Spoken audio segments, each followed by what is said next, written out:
नमस्कार। ये वीडियो है भारत में जो ब्लैक मनी है, भारत में जो ब्लैक मनी है वो कैसे निकाला जा सकता है, कम किया जा सकता है, ब्लैक मनी का प्रचलन कम किया जा सकता है, और किस तरह से यही कानून जो मैं बता रहा हूँ वही कानून किस तरह से जो 50 लाख का फ्लैट आजकल बिक रहा है वो 50 लाख का फ्लैट कैसे 20 लाख में हो जाएगा।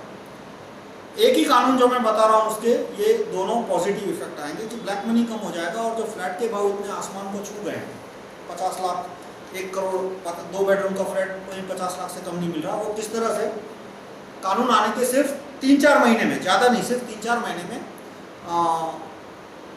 20 लाख हो जाएगा। एक तो वेल्थ टैक्स का कानून, ये मेरा रेफरेंस मटेरियल है rahulmehta.com/301.htm। मैं फिर से बोलता हूँ rahulmehta.com/301.htm, 301.pdf नहीं, 301.htm। उसमें चैप्टर 25 टैक्सेशन के ऊपर है, उसमें दोनों चैप्टर का जिक्र है, और दूसरा ब्लैक मनी से रिलेटेड चैप्टर है, फॉरेन ब्लैक मनी और इंडियन ब्लैक मनी दोनों को कवर करता है, ब्लैक डॉलर और ब्लैक मनी। उसके लिए एक चैप्टर नंबर 25 टैक्स के ऊपर और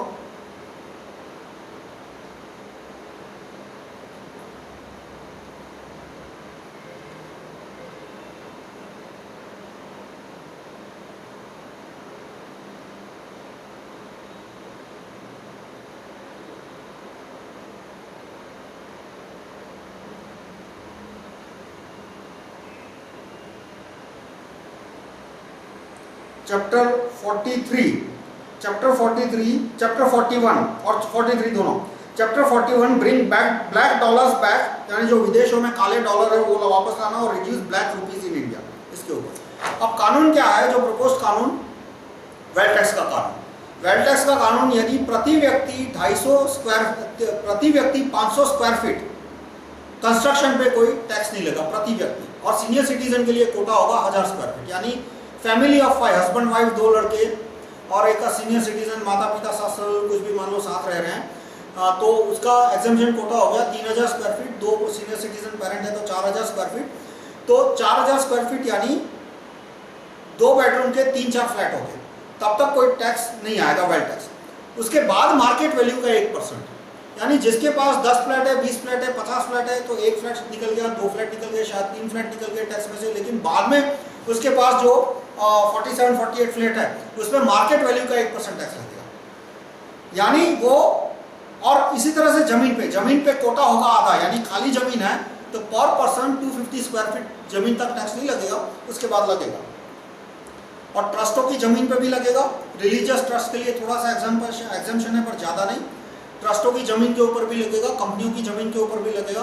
तो इससे जो जमीन का बड़े पैमाने पे होर्डिंग हो रहा है, जैसे शरद पवार के कहा जाता है पूना में कुछ 20-30 हज़ार फ्लैट है, तो उस आदमी को हर साल 200-300 फ्लैट जितना वेल्थ टैक्स देना पड़ेगा, तो या तो वो फ्लैट बेचेगा या तो किराए पे देगा। वेल्थ टैक्स का असर ये आता है कि आदमी अपने फ्लैट बेचना शुरू करता है, उसके पास जो जमीन है वो बेचना शुरू करता है, किराए पे देना शुरू करता है, दोनों में से कुछ भी बेचे या किराए पे दे, सप्लाई बढ़ जाता है, सप्लाई बढ़ जाता है तो दाम कम हो जाते हैं। तो इस तरह से जो 50 लाख का फ्लैट है वो 20 लाख का हो जाएगा। और ब्लैक मनी का सर्कुलेशन कैसे कम होगा कि जो दूसरा कानून प्रपोज किया है वो इस प्रकार से है, फ्रांस में है, बहुत सारे देशों में है, कि मैं एक जमीन का प्लॉट एक आदमी को मैंने मान लो 2 करोड़ में बेचा, लेकिन मैंने मार्केट रेट उसका 2 करोड़ है, मैंने 2 करोड़ में बेचा, लेकिन मैंने कागज पे उसका दाम रखा 1 करोड़, यानी कि 1 करोड़ मैंने चेक से लिया, 1 करोड़ मैंने कैश लिया। तो ऐसे ट्रांजैक्शन में मैंने जो कानून प्रपोज किया उसमें गवर्नमेंट को क्या पावर देता है कि मैंने जमीन बेच दी, यानी मेरा नाम निकल गया, लेकिन अभी खरीदने वाले का नाम अभी लगा नहीं है उस पर, वो प्रोसेस में है।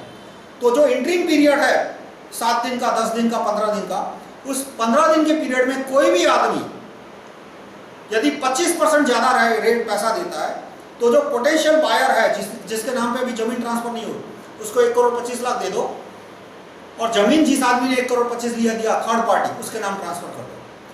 तो इस कानून का असर क्या होगा कि जमीन की खरीद बेच में और फ्लैट की खरीद बेच में ब्लैक मनी जो है वो इफेक्टिवली 10-20% से ज़्यादा नहीं रहेगा। कैसे कि यदि 2 करोड़ मार्केट वैल्यू है और उसको मैंने यदि 1.5 करोड़ में बेचने की कोशिश की, तो 1.5 करोड़ का 25%, यानी कोई व्यक्ति आके 1,90,00,000 देगा तो फ्लैट उसके हाथ से निकल जाएगा, और जो आदमी 1,90,00,000 दे रहा है उसके हाथ में चला जाएगा। तो जिस आदमी ने 2 करोड़ दिए, यानी 1.5 करोड़ चेक और 50 लाख कैश, उसको तो घाटा हो गया। उससे भी ज्यादा, यदि मान लो 2 करोड़ का फ्लैट है या 2 करोड़ की जमीन है, किसी ने 1 करोड़ चेक दिया और 1 करोड़ कैश दिया, तो उसको तो 75 लाख का घाटा हो जाएगा, क्योंकि सरकार उसको 1,25,00,000 दे देगी, और जमीन या फ्लैट उसके हाथ में से गया तो उसको तो 75 लाख जो कैश दिया वो तो वापस आने नहीं वाला, उसका घाटा हो जाएगा। इसको बोलते हैं कॉम्पिटिटिव बाइंग। कॉम्पिटिटिव बाइंग यानी कि जो ट्रांजैक्शन हुआ है उसके 7 दिन या 15 दिन, जो भी कानून में लिमिट तय की है, उसके 15 दिन के अंदर यदि कोई ज़्यादा रेट दे रहा है तो ज़मीन उसको देनी पड़ेगी। तो इससे ब्लैक मनी का जमीन में ट्रांजैक्शन खत्म हो जाएगा। जमीन के ट्रांजैक्शन में जितना अभी ब्लैक मनी है उसका यूँ समझो कि 1/4 हो जाएगा। अभी रेशियो चल रहा है 50-50 या कई जगह 40-60, यानी 40% वाइट 60% ब्लैक। वो रेशियो कम होके जो 60 है वो कम होकर 20 हो जाएगा। अब जब ब्लैक मनी की उपयोगिता कम हो जाएगी, क्योंकि ब्लैक मनी की सबसे बड़ी उपयोगिता है कि आदमी सोना खरीद सकता है, लेकिन सोना ऐसी चीज़ है कि आप खरीदो सोना चांदी जितना है, लेकिन जब उसका तुमको यूज़ करना है, कोई फैक्ट्री खरीदनी है, कोई ज़मीन खरीदनी है, उसको यूज़ करना है तो उसको कैश में कन्वर्ट करना पड़ता है, और उस समय कैश में कन्वर्ट कर लिया, लेकिन वो कैश को आप इस्तेमाल नहीं कर सकते, या तो थोड़ा ही हिस्सा इस्तेमाल करते हैं, क्योंकि यदि 2 करोड़ की ज़मीन चाहिए तो कम से कम आपको 1 करोड़ 60 लाख 1 करोड़ 80 लाख तो वाइट चाहिए ही चाहिए।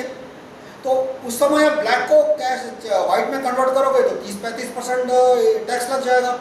तो इस तरह से ब्लैक मनी की इफेक्टिव वैल्यू है वो कम हो गई। तो जिस चीज़ की वैल्यू कम हो जाती है उसके पीछे उसका होर्डिंग भी कम हो जाता है। अब दूसरा जो कानून है वेल्थ टैक्स का, उससे दूसरा पॉजिटिव इफेक्ट क्या है, क्योंकि जो वेल्थ टैक्स का कानून प्रपोज किया है उससे वैट और एक्साइज निकाल सकते हैं। वैट, एक्साइज, जितने भी इनकम टैक्स और वेल्थ टैक्स के सिवा सारे टैक्स हमें निकाल देने चाहिए वेल्थ टैक्स आने के बाद।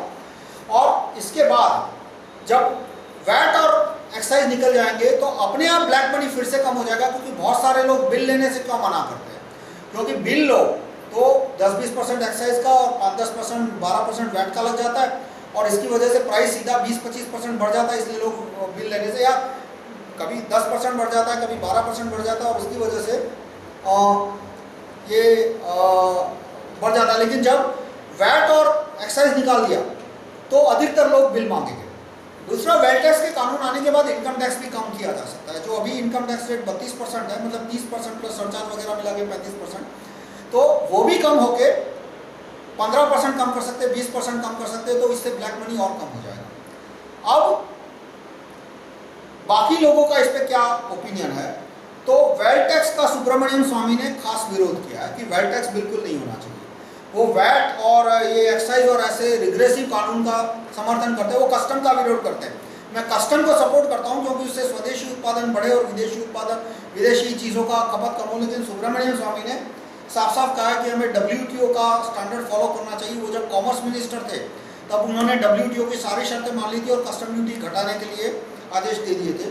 और सुब्रमण्यम स्वामी ने वेल्थ टैक्स का विरोध किया है कि वेल्थ टैक्स नहीं होना चाहिए, क्योंकि वो टैक्स अमीरों को खिलाफ जाता है, और वेल्थ टैक्स में सबसे ज़्यादा नुकसान होता है मल्टीनेशनल कंपनियों को, क्योंकि मल्टीनेशनल कंपनियां जो भी मिलों के मिल SEZ खरीद रही है, ज़मीन खरीद रही है, यदि वेल्थ टैक्स का कानून आया तो उनको बहुत सारा टैक्स चुकाना पड़ेगा।